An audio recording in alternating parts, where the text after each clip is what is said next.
Evelyn, como você disse, né, uma semana que já nos exige muito, né? A Rose falava sobre isso há pouco, é tanta coisa para a gente desdobrar e a gente fica estrábico, né? Um olho em questões regionais, como foi ali o desastre que ela mesmo trouxe para a gente em Minas Gerais, daí lá fora esse contexto de guerra cruel, daí a gente olha para o outro lado, tem micareta fascista flopada, mas tem micareta fascista, ao mesmo tempo que tem algumas engenharias sendo colocadas em vigor aí pelo lado do campo progressista para tentar estabilizar também o nosso campo depois das últimas pesquisas que, né, suscitaram algumas preocupações. Então, diante de tanta coisa que a gente tem para conversar hoje, eu queria, né, aproveitando a sua participação comigo, porque jornalista, além de advogada, Evelyn, e você faz uma leitura muito potente nesse lugar de, não um lugar de crítica, mas um lugar de reconhecimento das debilidades e do mau uso da ferramenta do jornalismo, aqui no Brasil em especial.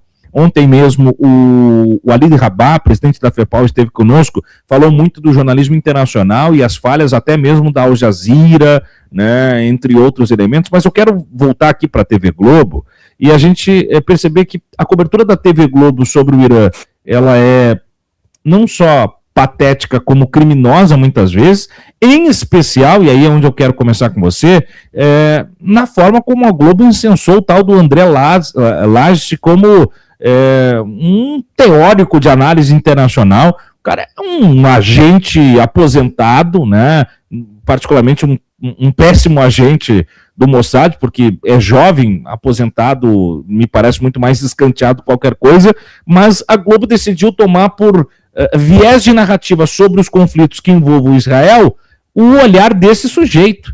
E esse olhar desse sujeito traduz o olhar da Globo. Então eu queria te ouvir sobre isso, para a gente começar os trabalhos hoje. Tá certo, Tiago. É interessantíssimo esse assunto, principalmente nessa visão da comunicação, como você disse, porque isso é um aspecto que realmente a gente vê já há muito tempo acontecendo, mas eu vejo até mais do que Rede Globo, eu vejo vários meios de comunicação brasileiros dando muita ênfase para essa, não só para o André Lage, como também para a comunicação que ele constrói, para a ideia que ele constrói de Israel no mundo, né?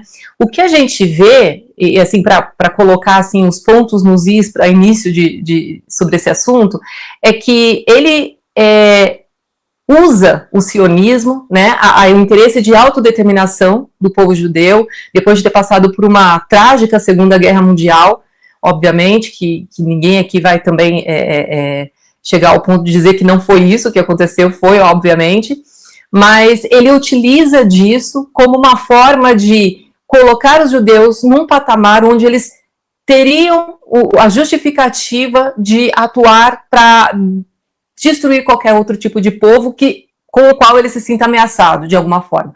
Ou, de certo modo, nem se sinta ameaçado, mas que, diante do público, a ideia que se passa é essa. Né? Então, quando Israel e Estados Unidos se unem, isso é muito sintomático nesse sentido, e eles se colocam numa posição onde os Estados Unidos conseguem um aliado que um dia, no passado, foi vítima, e que hoje ele tem algum tipo de autoridade para se impor a determinados povos, né? E aí eles utilizam da comunicação como a forma mais eficaz de guerra. Eu vejo dessa forma. Tem um livro muito interessante, eu acho legal passar para a população, para quem está assistindo o DCM, que é o livro Guerras Híbridas, escrito por um russo, acho que ele é russo e jornalista, inclusive, que é o Andrei Korybenko. E ele fala justamente de várias formas de manipulação social para você justificar e você colocar em prática atos de guerra sem que a sociedade questione, né? Então, uma das formas mais absolutas que os Estados Unidos sempre utilizaram, inclusive, não só nessa guerra de agora, como em todas as outras guerras, é a comunicação eficaz que eles fazem sobre ela. Então, eles utilizam a sobreposição de uma comunicação sobre essa guerra, sobre um outro uma outra temática que estava em evidência nos Estados Unidos e no mundo, que são os arquivos de Jeffrey Epstein, né, e tudo que coloca Donald Trump nesse problema, nessa grande problemática. Eles estudam os efeitos psicológicos que uma guerra poderia ser colocada, causar na sociedade não só americana, como a sociedade internacional. Eles fazem um apanhado de quanto isso poderia ser problemático, no sentido de ter ou não apoio da sociedade, quanto de manifestação negativa seria colocado sobre isso, e eles utilizam uma forma de comunicação, vamos assim dizer, marqueteira, dentro do próprio jornalismo, como uma forma de fazer a sociedade ficar apaziguada nesse sentido, entender como se fosse real esse perigo que o Irã representaria e que então está justificada uma guerra contra eles sob qualquer aspecto, né? Então, a comunicação a principal arma de guerra. E como eles já entenderam isso, não só André Lache, como qualquer outra pessoa lá, qualquer outro israelense, ou qualquer figura que trabalhe para Israel hoje, e aí automaticamente para os Estados Unidos nesse sentido, eles utilizam de um merchandising jornalístico. É mais ou menos isso que me parece. Parece que essas pessoas entram dentro da programação jornalística e elas colocam seus pontos de vista como se fossem a realidade, como se eles fossem o único ponto de vista a ser comprado pela sociedade, como se fosse neutro, né?